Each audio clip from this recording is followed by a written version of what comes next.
games. And at first, everything was going perfectly fine. Amari is outside, hanging around, playing like kids her age are supposed to do. Until these 3 other kids show up. And I know that sentence doesn't sound scary on its own because, hello, we're talking about kids here. But that is what makes this story so stomach-turning. Because these weren't adults in disguise or strangers lurking in these creepy vans or anything that we've been taught to watch out for. These are literally children. So it was 2 boys who were 8 and 9 and then 1 girl who was 10 years old. And they walk up to Amari and they're like, hey, do you want to be friends? And Amari, she's like, oh my god, like these kids seem so cool and they're nice. They're older than me too, so that means that I can be with the cool kids now. So of course we could be friends. But unfortunately, these kids had another plan in their sinister little minds. So the 10-year-old girl, she starts talking to Amari like she's genuinely being kind, like she actually wants to play. And if you're 5 years old and someone is bigger than you, cooler than you, and wants to hang out with you, that is the ultimate validation. It's like getting chosen for the secret club of cool kids. So when this girl reaches her hand out and says, hey, do you want to play with us?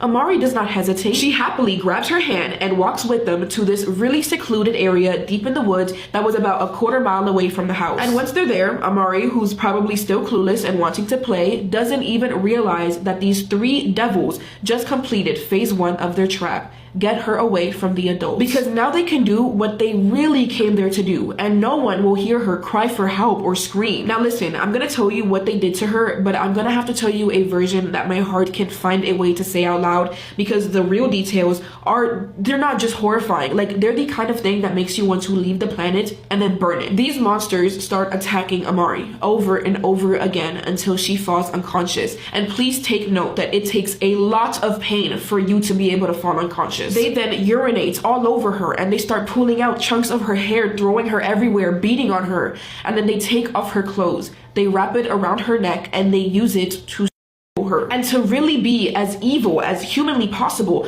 well, I'm not even sure if these kids are considered human, but they then decide to SA her with sticks. Like, yes, wooden sticks, and they're putting it in areas that you don't even want to imagine. And again, let me remind you, these are 3 kids, children that are 8, 9, and 10 years old. I mean, genuine question, what kind of world are we living in where the threat isn't some grown man in a creepy van, but 3 kids who are still learning multiplication? Like, what happened to make them capable of this kind of cruelty? I have to ask, where the hell are their parents? And then, as if this wasn't already a nightmare that no one should ever have to imagine, they just leave her there, lying on the dirt in these woods, completely naked. And then back at the house, the family member that was supposed to be watching Amari suddenly realized, oh my god, where is she? And she starts panicking, immediately looking around and checking everywhere in the house, yelling out her name and asking a whole bunch of people if they've seen her, but everyone is like, no, I haven't seen her, but she was just here. So the family member starts walking up and down the neighborhood